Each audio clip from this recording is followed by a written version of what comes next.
Bienvenue à cette merveilleuse dévotion matinale du dimanche. Que Dieu bénisse puissamment au nom de Jésus-Christ de Nazareth. Ce matin, nous vous parlerons de la richesse financière. Dieu nous appelle à manifester la richesse financière. L'oisiveté est une des racines du péché. Lorsqu'on est oisif, c'est-à-dire que quand on ne fait rien, on a tendance à pécher. L'apôtre Paul dit ici dans 2 Thessaloniciens chapitre 3 au verset 10, il dit qu'en effet, lorsque nous étions chez vous, nous avons donné cette recommandation que celui qui refuse de travailler ne mange pas non plus. Amen. Nous apprenons que certains d'entre vous mènent une vie déréglée et ne travaillent pas et se mêlent des affaires des autres. Nous comprenons ici que quand quelqu'un ne travaille pas, il va être commère, il va commencer à se mêler des affaires des autres. Vous vous rappelez que David, le temps où les rois allaient en guerre, l'époque où les rois allaient en guerre, parce que chaque année il y avait une période où les rois normalement allaient en guerre,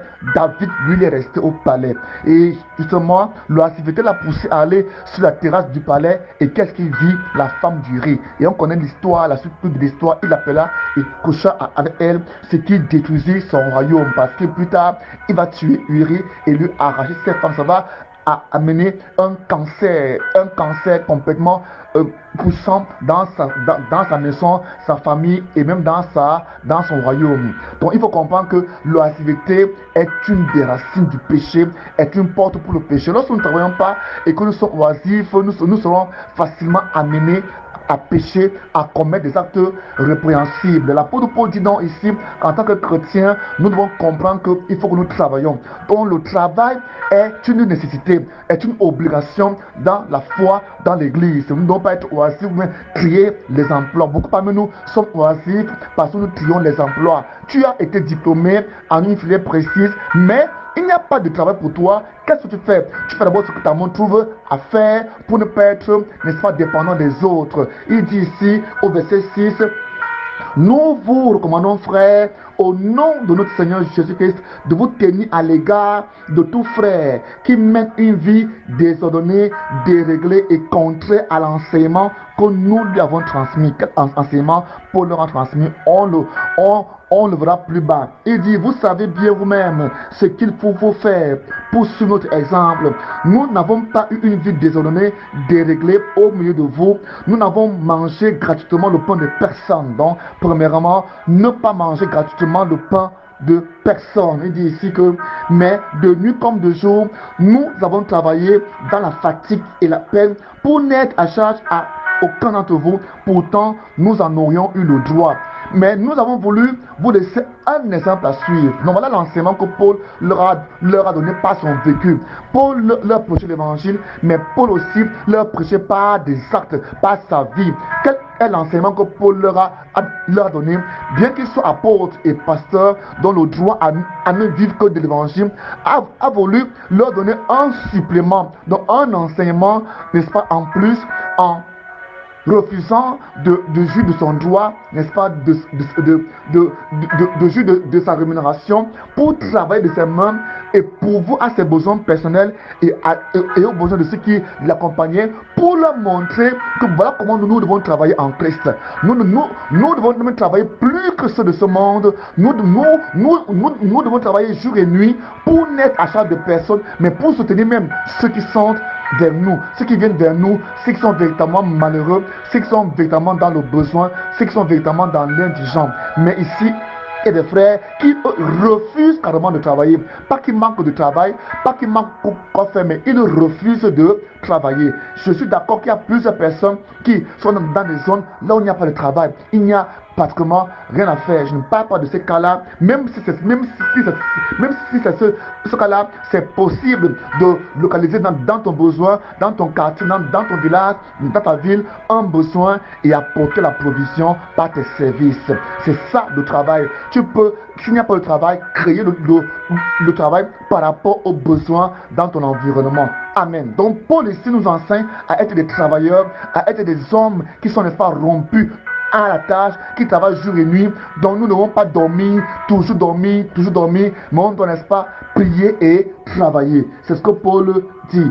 Il enseigne donc que par sa vie, par son modèle, il leur a transmis qu'ils doivent travailler. Donc ce matin, tu dois travailler. tu dois travailler chaque jour. Amen. Et ne pas te fatiguer, et ne pas te reposer, et ne pas laisser ta main sans travailler. C'est ce que Dieu veut pour toi. Il dit en effet, lorsque nous étions chez vous, nous vous avons donné cette recommandation que celui qui refuse de travailler, que celui qui ne veut pas travailler, que celui qui refuse de travailler ne mange pas non plus. Pourquoi Paul disait cela? C'est pour pousser ses frères à travailler. Nous ne disons pas que quand un frère a faim, ne lui donne pas à manger. C'est pas ce que Paul a dit. Paul dit plutôt que les frères qui refusent, donc veulent trouver le travail, ils refusent. Il y a des opportunités pour travailler. Ils refusent d'aller travailler pour être à charge aux gens. La Bible dit ne leur donnez pas à manger. Il faut même pas leur saluer. Il faut, n'est-ce pas, les discipliner pour qu'ils apprennent à travailler, pour qu'ils comprennent l'importance de travailler et aider les gens autour d'eux. C'est ce que Paul enseigne. Il dit ici, or, nous apprenons que certains d'entre vous mènent une vie déréglée, une vie désordonnée. Ils ne travaillent pas et se mêlent des affaires des autres personnes. Lorsque vous ne travaillez pas, vous vous mêlerez des affaires des autres personnes. Comment se mêler des affaires des autres personnes? Par le commérage, par, n'est-ce pas, la médisance, et même par l'adultère, la fornication, en allant chercher les femmes des autres personnes, les femmes du voisin, parce que vous êtes oisifs. Alors ce matin, travaillez, allez travailler, faites n'importe quoi, mais soyez occupés. En étant occupé, vous plairez au Seigneur et il bénira votre activité et il vous enrichira. Dieu bénit l'activité. Dieu ne bénit pas l'oisiveté. Dieu ne bénit pas, n'est-ce pas, le sommeil. Quelqu'un qui dort toute la journée, il dort. Oh, c'est un homme. Il a une femme et des responsabilités. Tu dois sortir et aller travailler. Amen. Même si on fait les emplois que tout le monde fuit, que tout le monde abandonne, toi va travailler. Ta fidélité dans les petites choses, Dieu la verra et il te donnera des grandes choses. Sois béni ce matin au nom de Jésus-Christ. Il dit, nous invitons ces personnes, n'est-ce pas, à travailler de leurs mains, à suivre notre exemple, à suivre notre recommandation et à travailler de leurs mains. En tant que berger, en tant que pasteur, nous vous enseignons à travailler de vos mains. Ne vous plaignez pas, ne vous souciez pas, mais faites des efforts pour travailler de vos mains. Ne choisissez pas des emplois. Faites n'importe comment, travaillez et Dieu vous localisera et vous placera à votre place véritable au nom de Jésus-Christ.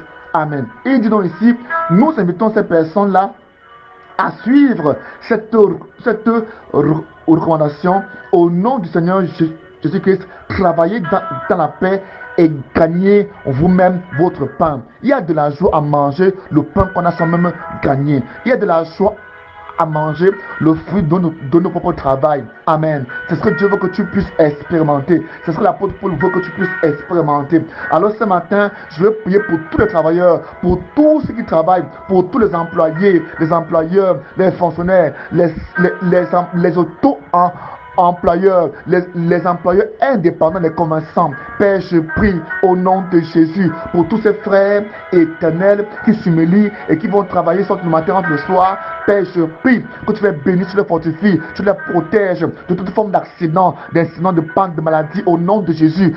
Que tu leur donnes la force physique afin qu'après avoir travaillé, ils puissent encore avoir du temps pour prier, pour lire ta parole au nom de Jésus. Père, je prie, quand ils sortiront pour travailler, toi-même, Papa, donne-nous la force de travailler plus, de travailler davantage sans se fatiguer. Bénis les commerçants, bénis ceux qui font dans le commerce, bénis les champs, bénis ceux qui font dans les travaux champêtres, ceux qui ont des hectares, des centaines, des dizaines d'hectares, des parcelles.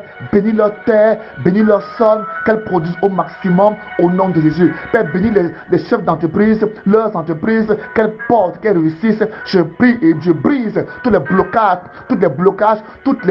les écueils qui empêchent à vos entreprises de fonctionner au nom de Jésus. Et je prie que l'argent, les bénédictions se drainent vers vous dans votre entreprise. Père, je bénis les femmes au foyer parce qu'elles travaillent sans salaire. Le matin, elles sont au travail. Elles lavent la maison, les vêtements, elles préparent, elles font le repassage. C'est un grand travail. Père, je prie pour ces femmes que tu les bénisses au nom de Jésus. Tu les fortifies au nom de Jésus. Seigneur, je viens prier au Dieu puissant pour tous ceux-là qui sont des créateurs d'emplois, pour tous ceux-là qui autour d'eux, dans leur environnement, localisent les besoins et apportent la provision. Bénis au nom de Jésus-Christ. Que tous qui entendent ces dévotions, les mettre en pratique, soient bénis au nom de Jésus-Christ de Nazareth. Amen. Mon nom c'est Blaise Bétienne, sois béni au nom de Jésus. Amen.